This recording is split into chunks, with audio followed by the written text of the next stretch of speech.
Imagine opening your heart and home to a silent, orphaned boy, only for his first words to reveal a shocking secret. His parents are alive. For one family, this heart-wrenching revelation turned their world upside down, leading to a journey filled with unexpected twists, emotional discoveries, and a truth they never saw coming. Before we begin, make sure to subscribe to Stories Unfolded.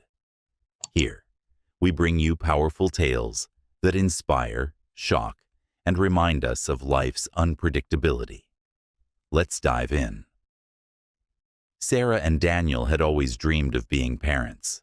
They were high school sweethearts who built a life filled with love and laughter, but were unable to have children of their own. After years of fertility treatments, they decided to adopt, determined to give a child the life they themselves had cherished growing up. Their search led them to Liam, a quiet 6-year-old boy with sad, deep brown eyes. His caseworker explained that Liam had been found wandering alone in a park, malnourished and unable to speak. Authorities believed he had suffered severe trauma, leaving him mute. No relatives had come forward, and his parents were presumed dead. From the moment Sarah and Daniel saw Liam's photo, they felt a connection.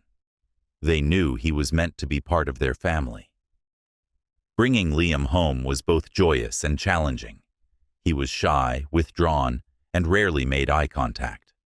Sarah and Daniel did everything they could to make him feel safe, showering him with love and patience. They decorated his bedroom with soft blues and greens, filled it with books and toys, and spent hours reading to him every night. Though Liam didn't speak, his gentle smile and the way he clung to Sarah's hand showed that he was beginning to trust them. Over the months, Liam started opening up in small ways. He would join Daniel in the garden, planting flowers and vegetables, or sit beside Sarah in the kitchen, watching her bake cookies. His laughter, though rare, was a sound that warmed their hearts. Despite these small victories, Liam remained silent. Sarah and Daniel enrolled him in therapy, hoping it would help him process his trauma and find his voice again. His therapist, Dr. Elaine Harper, was kind and patient, using art, play, and other techniques to encourage Liam to express himself. "He's making progress," Dr. Harper reassured them after each session. "It's just going to take time." Sarah and Daniel didn't mind waiting. They loved Liam deeply and were committed to helping him heal, no matter how long it took. On the anniversary of his adoption, Sarah and Daniel celebrated with a small party, inviting close friends and family. They showered Liam with gifts and even baked him a cake shaped like his favorite animal, a turtle. Liam smiled brightly that day, his happiness shining through despite his silence. But everything changed the next morning. Sarah was in the kitchen, sipping her coffee, when she heard a faint voice from the living room. "Mommy?"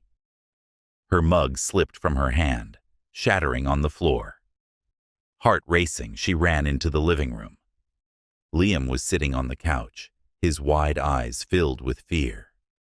"Mommy," he repeated, his voice barely above a whisper. Tears streamed down Sarah's face as she knelt beside him. "Liam, you spoke. Sweetheart, you spoke." But Liam didn't smile. Instead, he looked at her with an intensity she'd never seen before. "My parents are alive," he said. Sarah froze, her mind reeling. "What?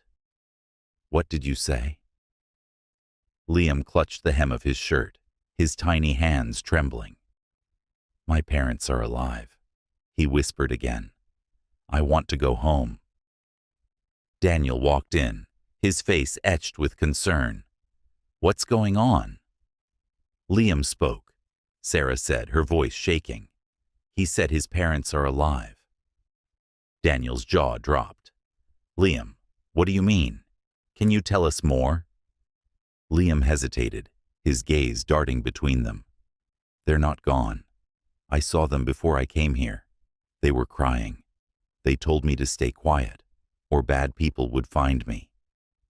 Sarah and Daniel were stunned. They contacted Dr. Harper immediately, who advised them to approach the situation delicately. Children with trauma often have fragmented memories, Dr. Harper explained. It's possible that Liam is remembering bits of his past, but we need to be cautious about interpreting them. But Sarah couldn't shake the feeling that Liam was telling the truth. She and Daniel decided to dig deeper, reaching out to Liam's caseworker and requesting access to his file. The file revealed that Liam had been found near a park in a neighboring city, but there were few details about how he got there.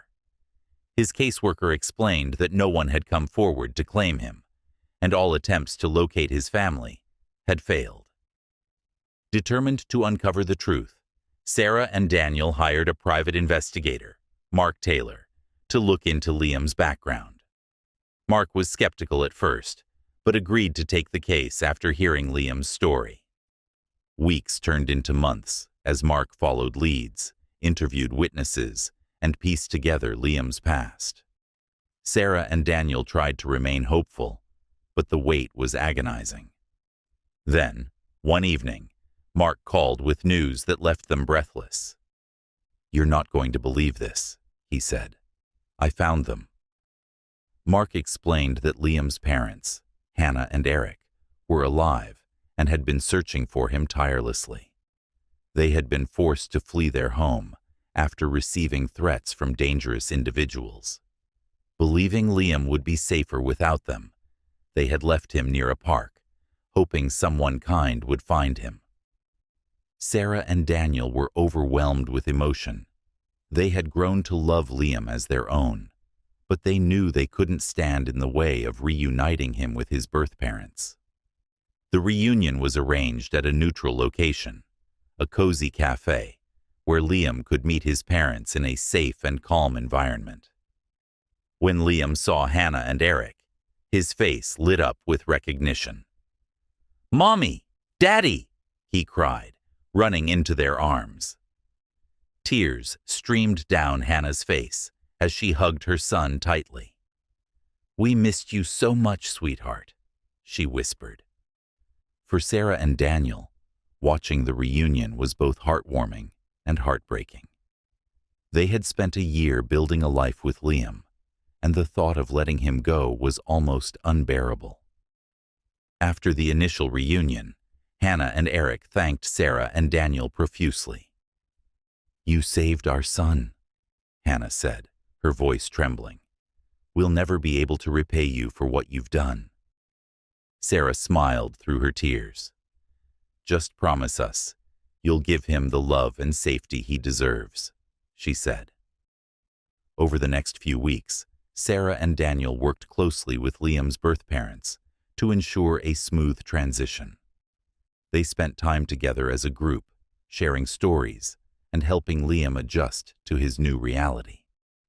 On Liam's last night with them, Sarah tucked him into bed and read him his favorite story, one final time.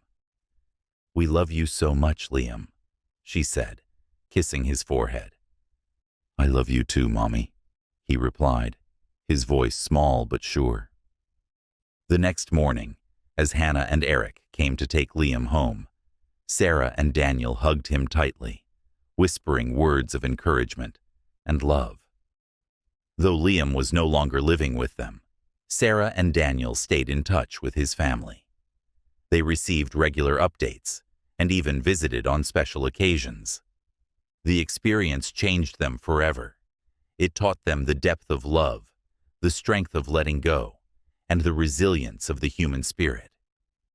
Years later, when Liam sent Sarah and Daniel a handwritten letter, thanking them for everything they had done, it solidified what they already knew.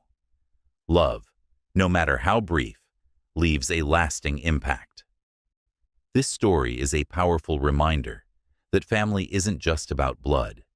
It's about love, sacrifice, and doing what's best for the people we care about. Sarah and Daniel's journey with Liam proves that even the hardest goodbyes can pave the way for beautiful new beginnings. If this story touched your heart, please like and share it with someone who might need a little inspiration today. Don't forget to subscribe to Stories Unfolded for more incredible tales of love, resilience, and life's unexpected twists. Thank you for watching, and we'll see you in the next story.